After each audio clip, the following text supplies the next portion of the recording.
Добър вечер, вие сте със спортните новини на канал 6. 11 отличия спечелиха най-малките джудисти на спортен клуб Ставен от международен турнир. Прояви записаха старшата възраст и мъжете. На 3 различни състезания участваха джудистите на Сливенския спортен клуб Ставен, като и в трите записаха успехи. Най-многобройна бе групата при децата, които се включиха в традиционния международен турнир в Ниш, където спечелиха 11 отличия. С златни медали от сръбския град се завърнаха Мирослав Иванов, Алекс Минков, Джордан Тодоров, Яница Петкова, Роси Димитрова и Илиян Русев. Никола Стефанов се окичи с сребро, а с бронз Николай Господинов, Христо Бонев, Георги Георгиев и Румяна Василева. В София пък се проведе държавното първенство по джудо за мъже, като спортен клуб Ставен участва с двама състезатели, които се поздравиха с титли. Европейският шампион Янислав Герчев спечели надпреварата в категория до 60 кг. При 100 кг над всички бе Даниел Дичев. Третата надпревара за представителите на Обединения Ставен бе в курортния град Фуенгирона, Испания. Там се проведе турнир по джудо от Европейската купа за старша възраст. Бетина Темелкова се класира трета в категория до 48 кг, а Божидар Темелков е седми в категория до 50 кг, като и двамата печелят точки за европейската ранглиста. Калоян Раднев загуби още в началото на турнира, което му отне право да участва при разпределението на точките. Изпълнителният директор на спортен клуб Ставен Лъчезар Темелков съобщи за канал 6, че от 27 март в Сливен ще се проведе лагер на националният отбор за кадети. Подготовката ще се води в спортна зала Васил Левски под наставничеството на селекционера Атанас Герчев.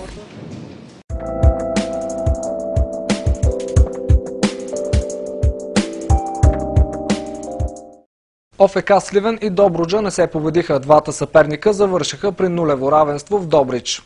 Отборите на Добруджа и Сливен не успяха да си отбележат гол в мач от 18-тият кръг на източната Б група.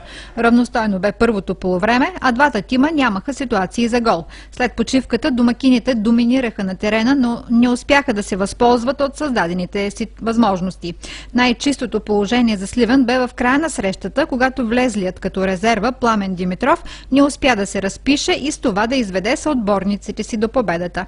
Съставът на Сливен: Караманов, Антонов, Динев, Хашев, Динков, Идризов, Чанев, Райнов на негово място Димитров, Филипов, Камбуров с смяна Иванов и Павлов, заменен от Тодоров. Във временното класиране в източната Б група Сливен дели петото място с 27 точки, а Добруджа е на седмо място с 20 точки. Жребият за последната трета част в двете Б групи този сезон ще бъде теглен на 28 март.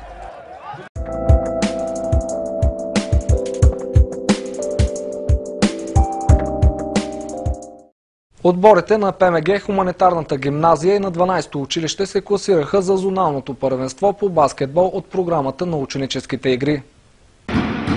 С турнир по баскетбол завърши областният кръг от ученически игри 2012. Станаха известни последните отбори, които ще представят областта в зоналните първенства през следващият месец. В групата на момчетата от 5-7 клас, за да продължи напред, съставът на 12-то училище Елисавета Багряна категорично надигра съперника си от основно училище Христо Смирненски, Нова Загора с 51 на 14 точки. При юношите от 8-10 клас хуманитарна гимназия Дамян Дамянов в оспорван двубой стигна до победата над тима на СОУ Христо Ботев, Нова Загора с 39 на 36 точки. При най-големите 11-12 клас съперници в двата пола бяха съставите на Природо-математическа гимназия Добри Чинтулов и СОУ Христо Ботев, Нова Загора, като при юношите сливенският тим се наложи с 71 на 52 точки, а при девойките резултатът бе 31 на 9 точки отново за тима на ПМГ. Само отборите заели първи места в отделните възрасти се класират за зоните. Сливен ще бъде домакин на няколко от зоналните прояви, както и на финалите от ученическите игри в турнира по баскетбол за момичета и по лека атлетика за 4-те групи.